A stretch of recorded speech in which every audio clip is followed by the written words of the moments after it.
Glacier National Park, Montana. Big changes are here.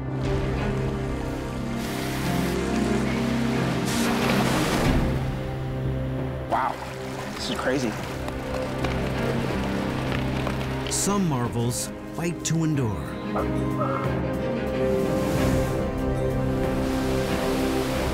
As fresh wonders are revealed.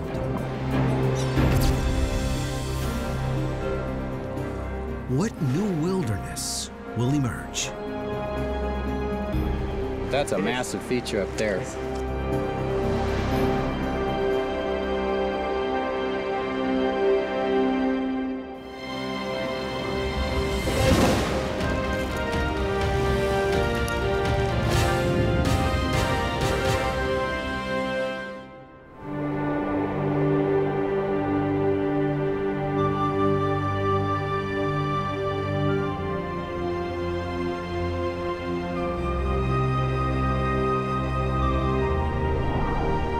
Glacier National Park.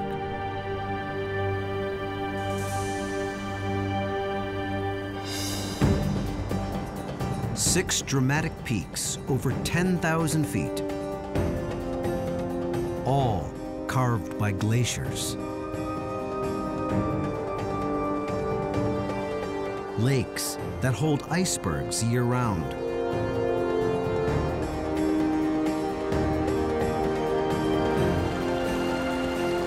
Countless waterfalls, fed by melting snow and ice.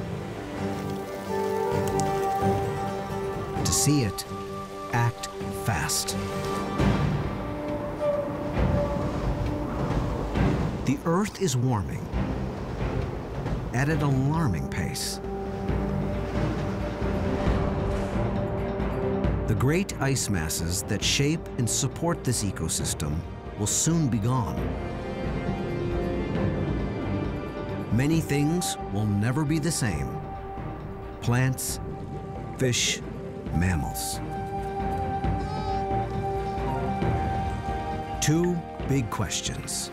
How quickly will it change?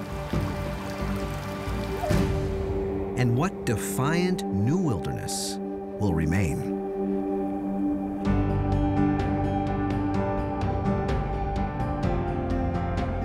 To find out, teams of scientists. This is a brand new thing going on here. Explorers. You think I should go a little higher? And adventurers. There's a lot of unknown. They fight to keep up with the speed of change. To predict what will happen next in an environment already extreme.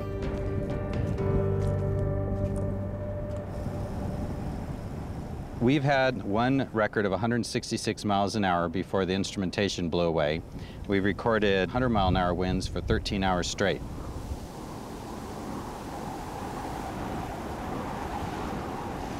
Dan Faegre is a scientist for the U.S. Geological Survey and this area's lead expert on glaciers.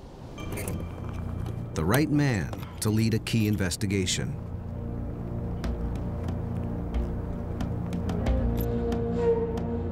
The subject, once the park's largest glacier. Its name, Blackfoot. 2 years ago, it looked something like this. Then,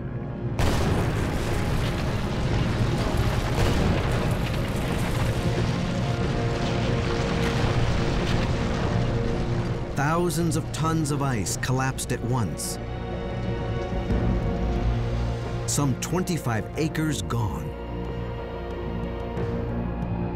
Perhaps a defining moment for this wilderness.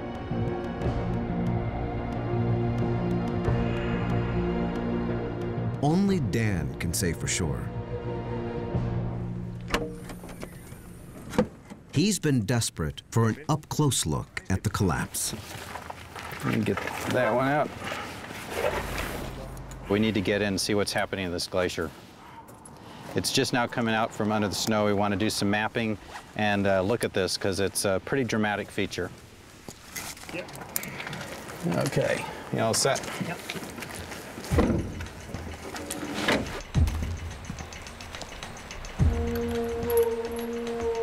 It's a 3-day expedition, much of it off the beaten track.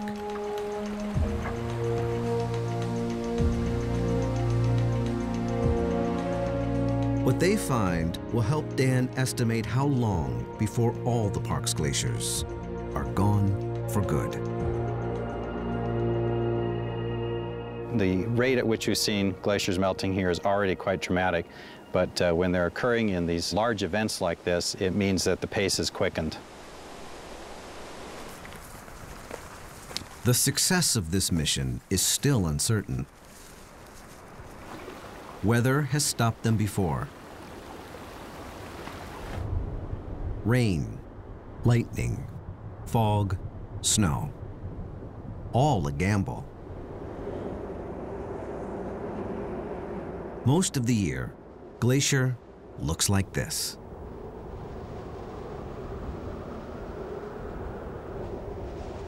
The true nature of this wilderness hides beneath a blanket of white, up to 20 feet deep.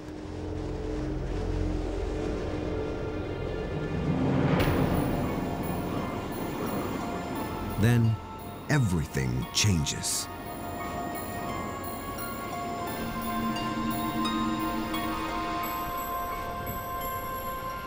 Summer opens a window, and for a brief time, explorers try their luck.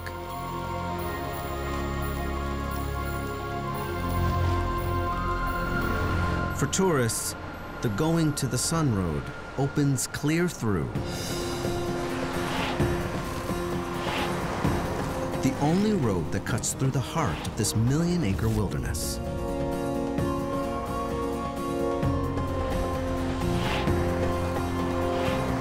This road is how some 2 million visitors a year taste Glacier's splendor.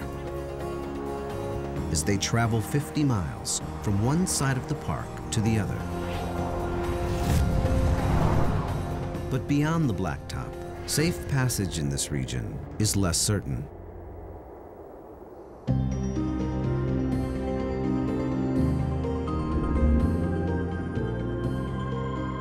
Where Montana borders Canada is a mountainous area ecologists call the crown of the continent. Right in the middle, Glacier National Park. It joins Canada's Waterton Lakes National Park to make the jewel in this crown. The Continental Divide splits it all into 2 unpredictable weather systems.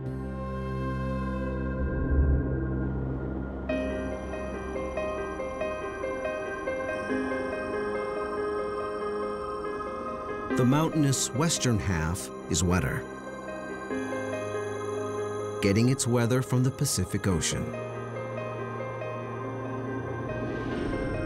The eastern half is drier and adjoins the vast plains of the Midwest.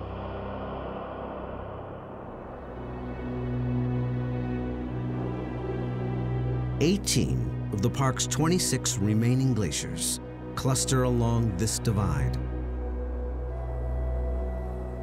In the drier months, both sides depend on water from melting glaciers.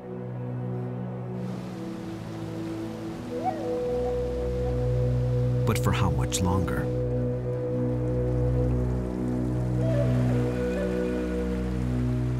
Well, the stream we're next to right now is basically meltwater from the snowfields and the glaciers.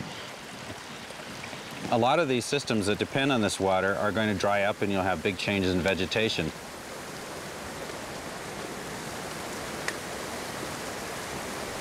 At more than 50 sites throughout the park, scientists monitor the habitat, biology, and chemistry of streams and waterways like this, with some startling results. It's a circulatory system, and National Parks ecologist Billy Schweiger is the man with his finger on the pulse. It's essentially a collection of vital signs of the health, the the ecological integrity of the streams. The algae on this rock are called didymo, common name, rock snot. It's natural for some of it to be here. But last week, Billy encountered didymo unlike anything he had ever seen.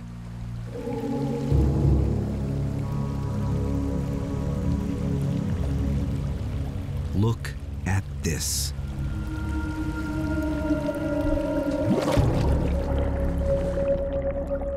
You know, we stumbled upon this the other day, and it's just like, wow, this is crazy. You know, why is this happening? A thick carpet of rock snot covers an area some 100 yards square.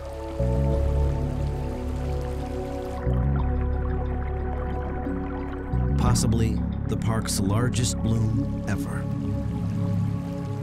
So the texture is very much like wet cotton. Feels like walking on shag carpet. For an aquatic insect trying to live in this, they want it to look like that, right? But it looks like this. This is a completely qualitative change in what this stream is like. Didymo is beginning to bloom in large mats elsewhere as well, likely driven by warming water. These kinds of blooms of didymo did not occur 5 or 10 years ago. With water temperatures increasing, with the summers getting longer, there's a good chance that this will continue to increase. We definitely have to watch this really carefully. Didymo choking the waterways may imperil fish. Fish already threatened by disturbed habitat, changes in temperature patterns, and invasive species. Yet there is hope that nature's resilience will win over. All right, all aboard. Let's go catch some bull trout.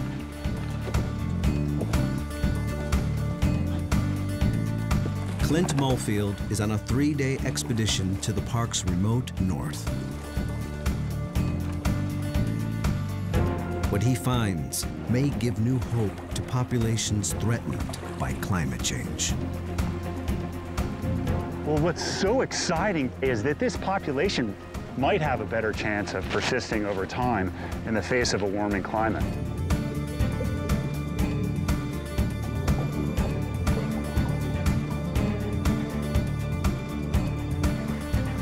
This team of USGS fisheries researchers paddles across lower Kintla Lake. Below them, the type of biological change common throughout Glacier National Park. These native bull trout are threatened by invasive species. We've seen tremendous declines in bull trout populations to the point that many of these populations are literally on the brink of extinction. But traversing lower Kintla Lake is just the beginning of their quest. They've had a report of odd goings-on in the next lake up. Home to some of the strangest fish in the park.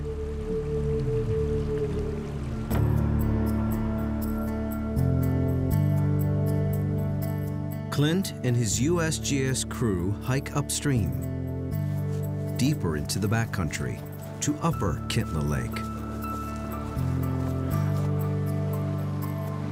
Their mission, to find out how the fish in upper Kintla survive and thrive.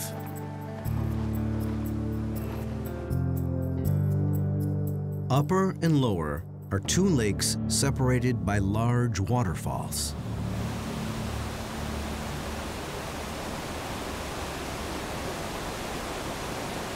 Barriers that stop invasive fish from swimming upstream.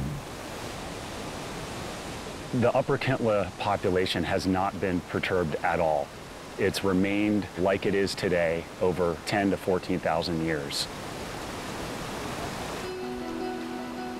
In isolation, upper Kintla's fish seem to have adopted the strangest habits.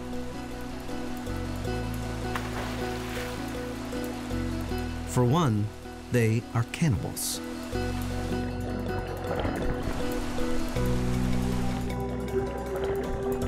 Big bull trout eat small bull trout. It's obviously working for the population. They've done it for thousands of years, so this is something that's been sorted out over, geologic time. Clint also sees last year's gravel piles, fish nests called reds. Only not where he expected them.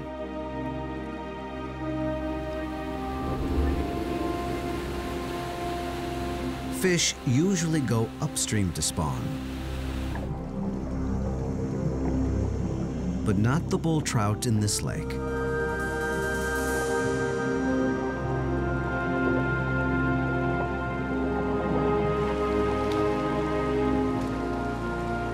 They capture young. Juvenile bull trout. Excellent. Good job. And confirm that these fish use the lake outlet for spawning and rearing. Nice. No one knows for sure why these fish swim downstream to spawn. Oh, there's one. But it's an adaptation that may serve them well when melting glaciers stop feeding the inlets. Under a warming climate, we expect the inlet streams to warm up. And they might not be suitable when the bull trout need to spawn. The outlet stream, it's always going to be supplied with water, and that creates some really good habitat. There's hope that that bull trout population in Upper Kintla Lake will persist.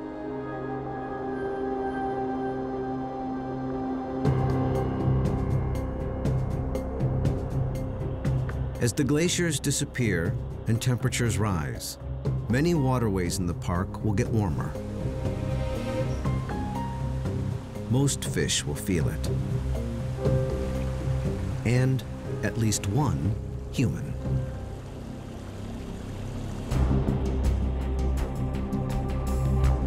While most adventurers in Glacier National Park tackle peaks and ridges, Mark Enkenbauer combs the backcountry for lakes.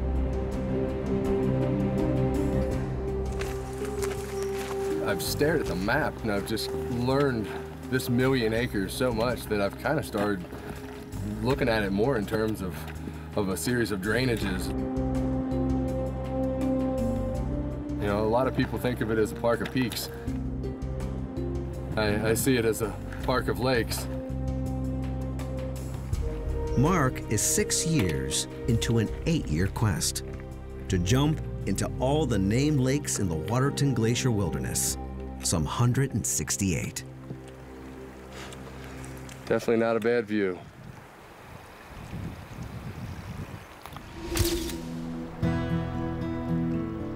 I've done 116 lakes up till now. Often these lakes sit off the beaten track. Average maximum temperature, rarely above 50 degrees. Some hold icebergs. This project's made me very attached to the park. It's kind of started off as being just a personal endeavor. It's definitely evolved into almost kind of a celebration of life for me.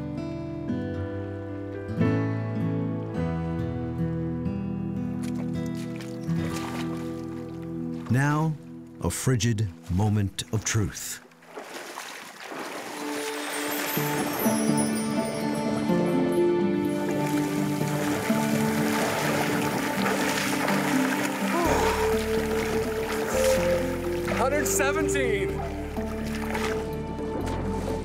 Mark has turned his endeavor into a charity event, raising money and awareness for children with cancer. It's like all the rest of them. Chilly.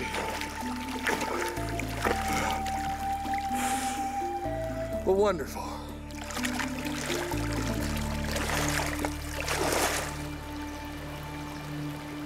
Mark has 50 or so lakes left. He'll be done in a few years. The question everyone wants to know, could temperatures change that quickly?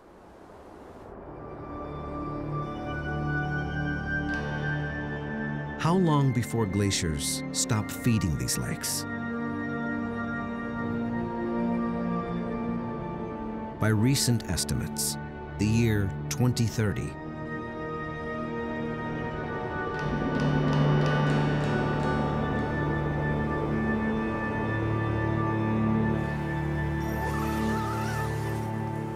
But Dan Faegre may revise that once he gets a good look at the Blackfoot Glacier. And we're going to go to a ridge across the way and see if we can get to the area where the glacier collapsed. So this is going to be our first up-close look at it. So this is going to be something we're eager to see.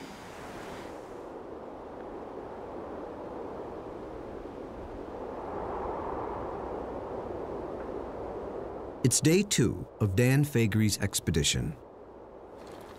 And already the signs reveal a startling fact.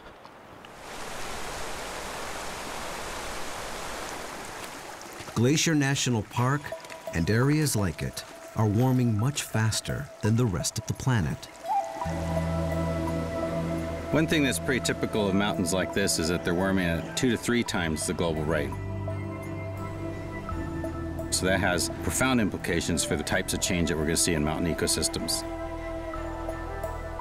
The likely reasons: more humidity, fewer clear nights, and less snow cover on the mountaintops.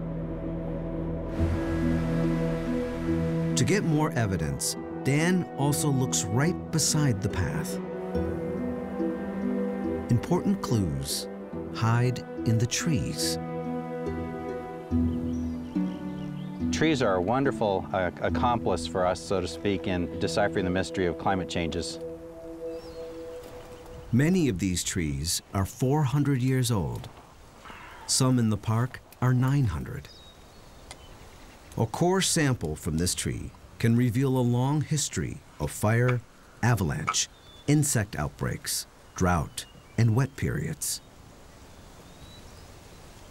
And if we do this for a whole host of trees, get, say, several hundred of these kind of cores, we can tell what the whole forest has been experiencing.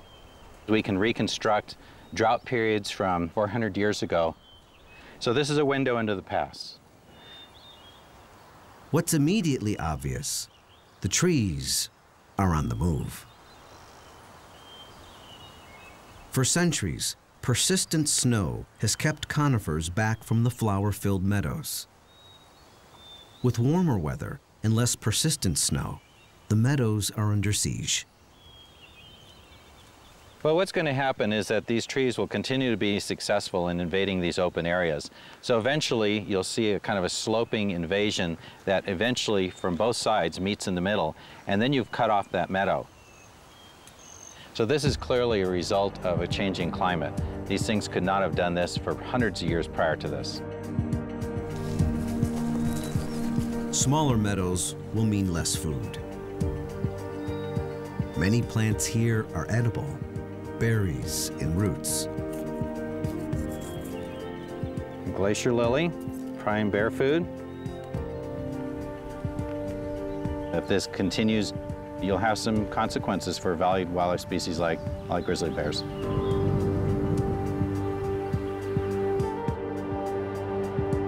Are bears threatened by these changes? It's Kate Kendall's job to find out.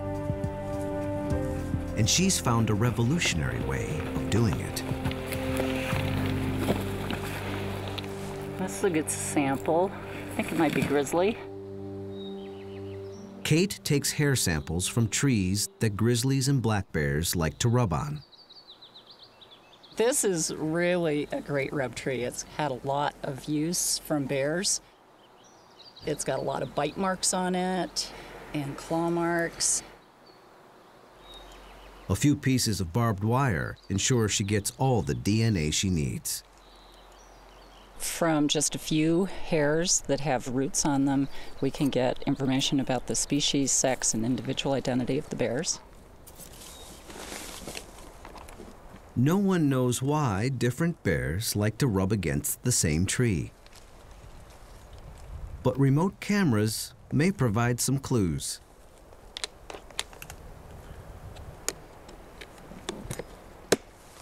They've captured remarkable footage of bears rubbing.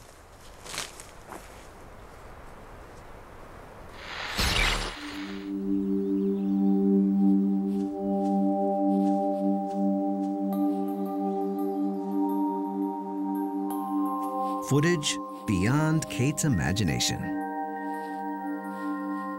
The first footage that we got was just unbelievably amusing.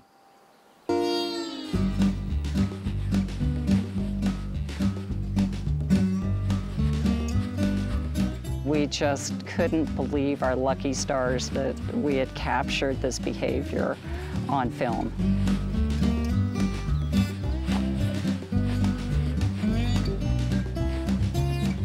Every time we go check a camera and bring the film back, it's like, you know, Christmas and Easter and everything combined. Perhaps the bears are scent marking. Perhaps it just feels good. Either way, the small pieces of wire placed on the trees capture hair.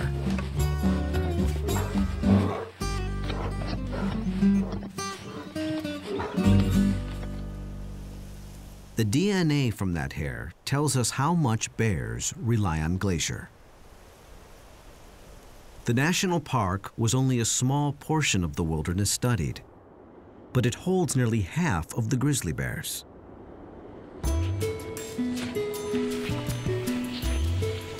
46% of the individual bears that we identified were just in Glacier National Park, which was 13% of the study area.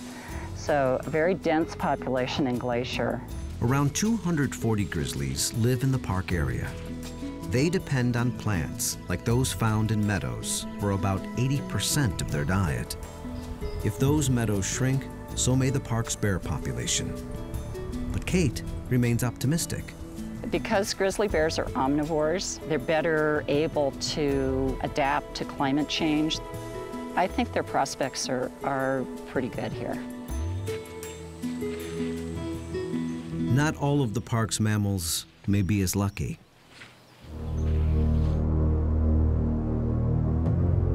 It seems one of this area's most remarkable creatures depends on snow beyond anyone's expectations.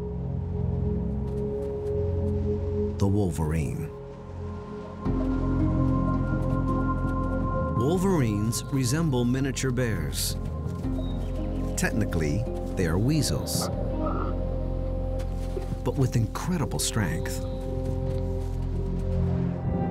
The park supports the highest density of wolverines ever reported in the contiguous U.S.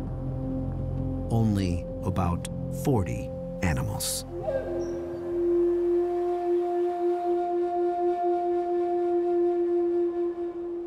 Biologist Jeff Copeland travels high in Glacier National Park. This is it. This is where they like to live. Jeff investigates wolverine habitat. He does it to find out how much wolverines rely on this landscape. So far, the results are astonishing. There's only been a handful of wolverine studies done in the world, let alone in North America. We're just beginning to develop a real strong understanding of this animal's role in the ecosystem. The Rocky Mountain Research Station supported a 4-year project. Jeff and his team tracked wolverines to their dens in the dead of winter, when only the bravest entered the park.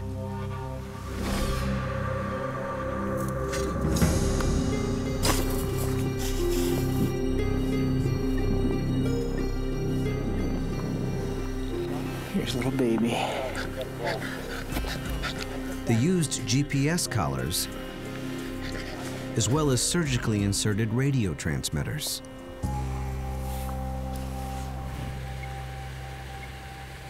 This work began to reveal a remarkable life history. They found the young stay with mom for 8 to 9 months. Then they may spend a year with the father. From him, they likely learn how and where to find food.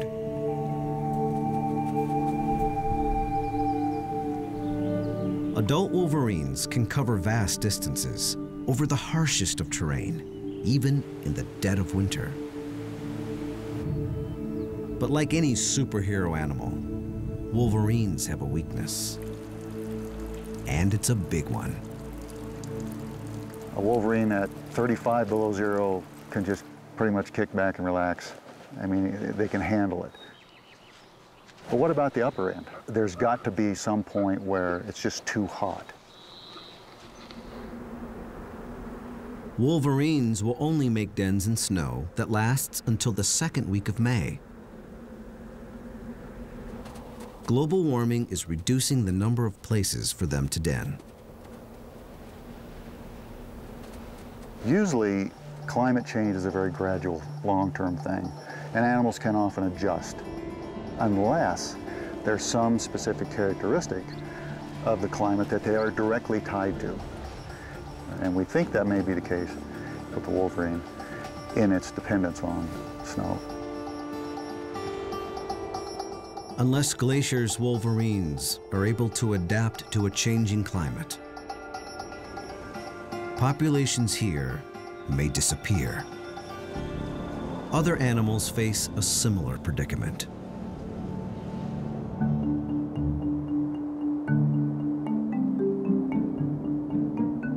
One may be more vulnerable to global warming than any other mammal in the lower 48.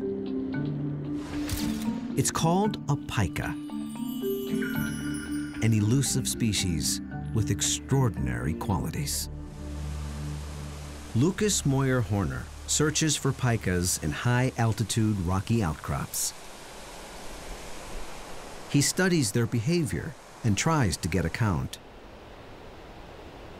They only can live in talus fields, boulder piles, and those are only found in mountain ranges. Even if he can't see them, he can count their food caches and note their distinct sound. That's a pika.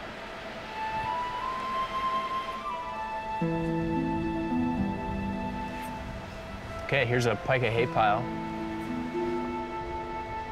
Few visitors get to see a pika, but just when you least expect it.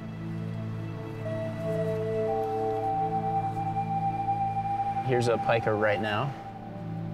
A rare encounter with one of the most uniquely adapted mammals on the planet. And this one isn't shy.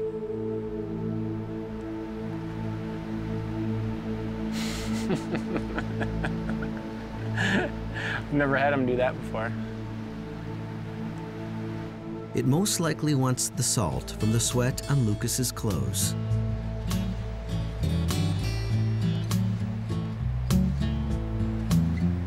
Oh, he actually got through my pants. Congratulations. You shoot a hole through my pants.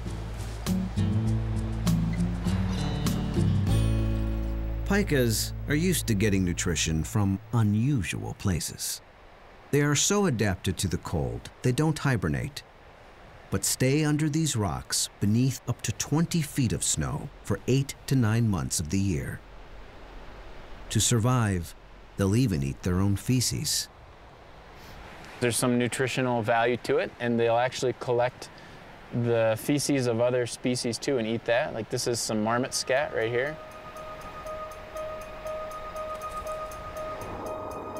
The problem comes when it gets too warm.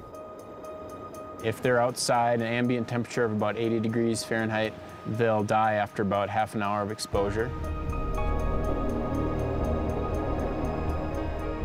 I think they're emblematic of the type of animal that is going to have trouble dealing with climate change. And I think we can learn a lot from how they respond. Southern populations will almost certainly disappear as it gets warmer.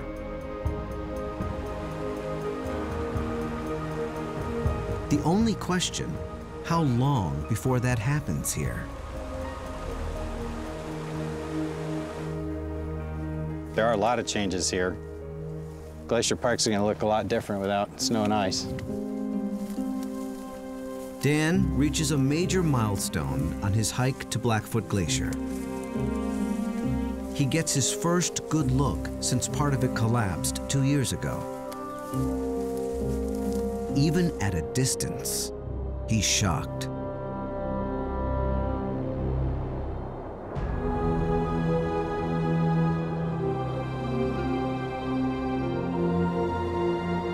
Blackfoot was once the largest glacier in Glacier National Park.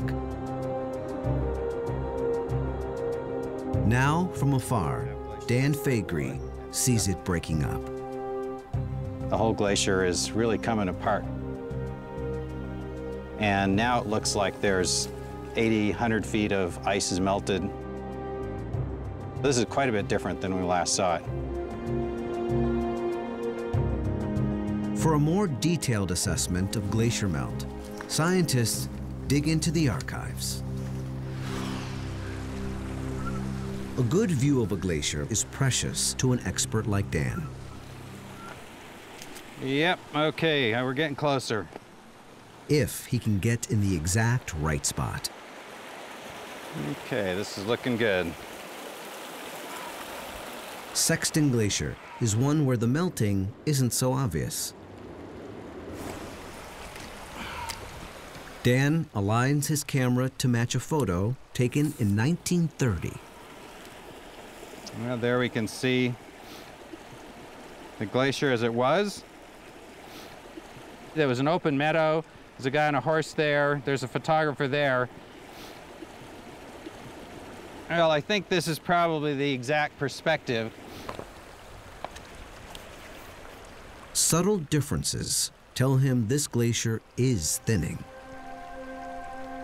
Elsewhere, old photographs side by side with new shots show extreme changes.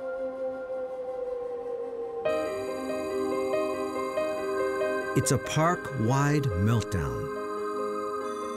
Even glaciers that showed little melting for decades now rapidly retreat.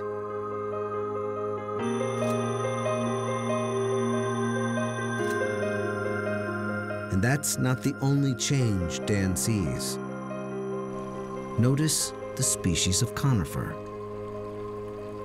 This entire scene has changed because there's no longer whitebark pine here. They've been killed.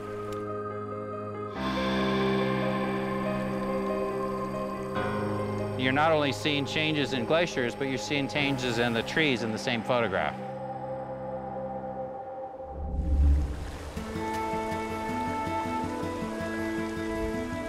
Those missing trees, whitebark pine, can still be found in the park. And those who search for them hold great hope for the tree's future. It's 0.18 miles, so off in this direction. Rebecca Lawrence and her group scour the backcountry for survivors of blister rust, a disease caused by a fungus that strangles whitebark pine. They start to die from the top down. This is pretty typical. The whitebark population in Glacier used to be a fifth of the forest, and there are huge stands throughout the park that are just decimated and just skeletons, essentially. The fungus was accidentally brought to North America from Europe around 1910. How it may spread with global warming, no one knows for certain. This pine's seeds are high in fat. They're a key food source for many species. So every pine lost hurts.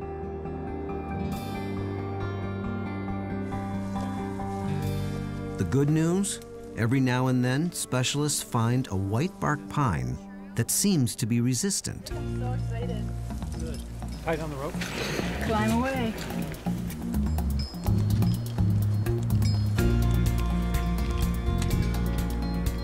You think I should go a little higher? Stacy Jacobson Burgard climbs 30 feet in search of just the right cones. The pollen cones look really healthy. They look beautiful. there's a chance that the seeds may also grow into trees resistant to rust. So these are the female cones for next year. They take 2 years to develop. In the meantime, they can be eaten by squirrels and birds. Well, this is a cone that's been predated by probably a squirrel. So we're trying to prevent the squirrels from eating the cones right now so that we can collect the seeds and to help maintain the population. Okay, are you ready with my cages? Okay. So the team uses mesh cages to protect the cones. Okay.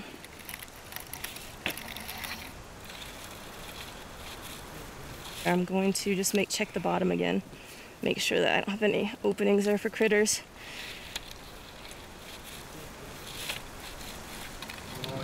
It looks good, they're tight. I'm happy with them.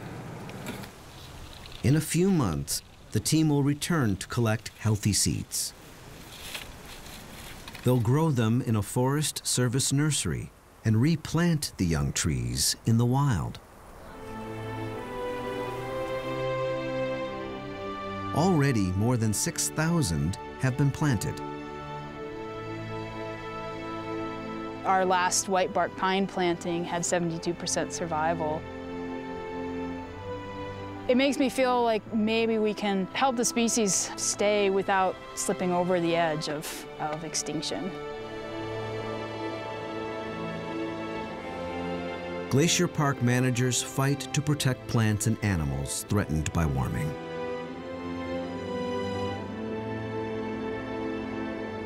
But nothing in our power will stop the glaciers themselves from disappearing.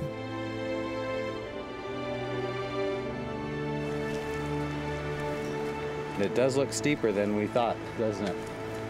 Dan Faegre and his group hike their last mile to Blackfoot Glacier and the section that collapsed.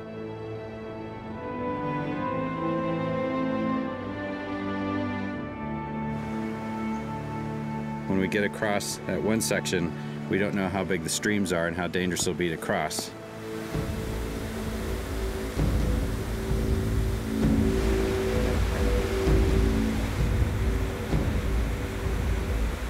What they find will help estimate how long it will be before all the glaciers are gone for good.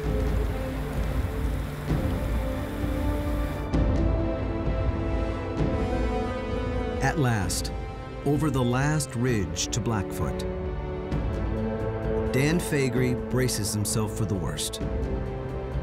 Dramatic signs of how quickly Glacier National Park will lose its glaciers.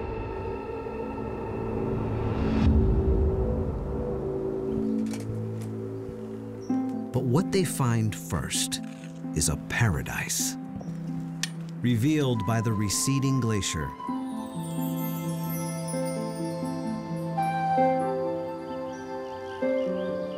The extent of which they've never seen firsthand. It's pretty impressive.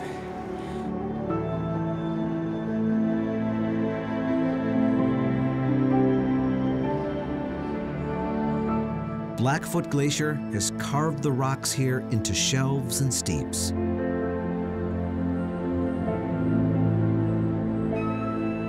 They now channel pristine water into aqua-green lakes.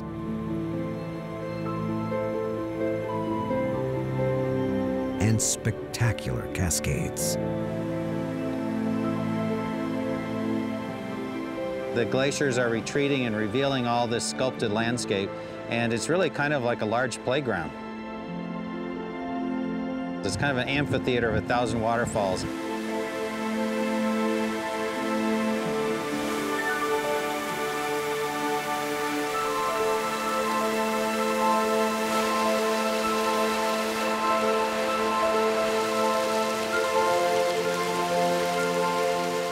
Just on the edges, there's a little bit of fringe of vegetation.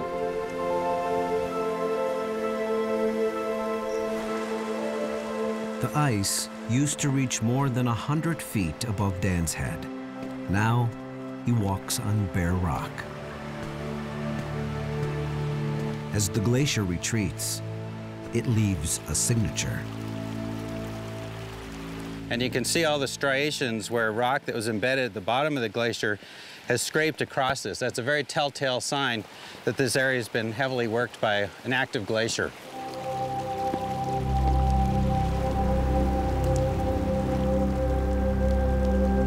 Large chunks of ice break off without warning.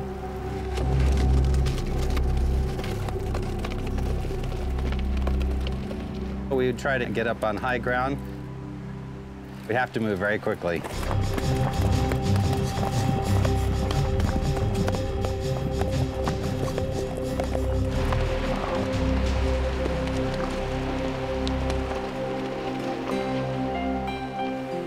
Dan cautiously makes it to the leading edge of Blackfoot. For the first time, he can see up close what is seasonal snow versus what is permanent ice. This is pretty massive. I mean, we have a face here that's 30, 40 feet high, and this is what broke off from the rest of the glacier and went cascading down behind us here. Once you see some disintegration occurring like this, the models that rely on gradual melting are basically not so good anymore.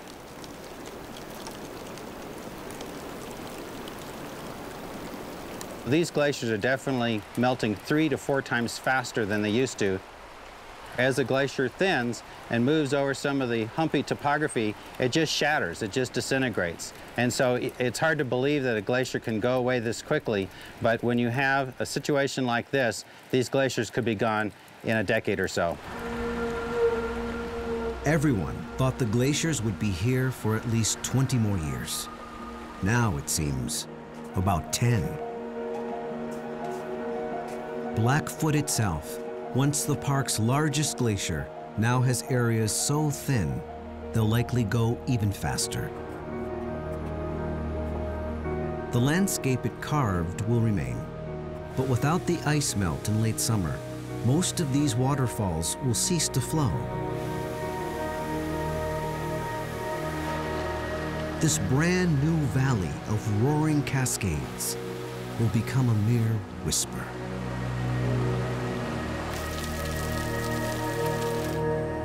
It'll definitely be sad to see the glaciers go. But when you see this sculpted landscape, it's really a very kind of aesthetic area to be in. This is going to be an interesting part of the park for a long time, even after the glaciers are gone. This wilderness is undergoing dramatic changes that we are only beginning to understand. Plants and animals have little time left to adapt to a warmer park.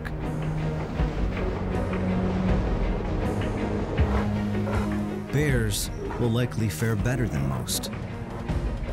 Others will fight to adapt. The more sensitive may be lost from the park altogether.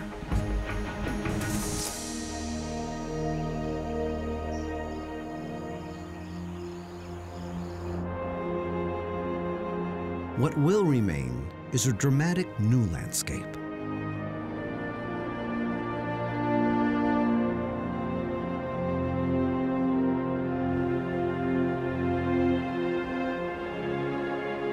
Glacier National Park will keep its name.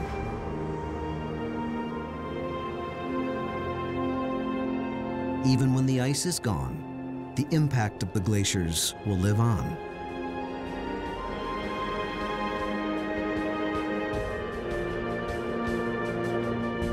They are like giant sculptors, leaving us with a great work of art to admire for eternity.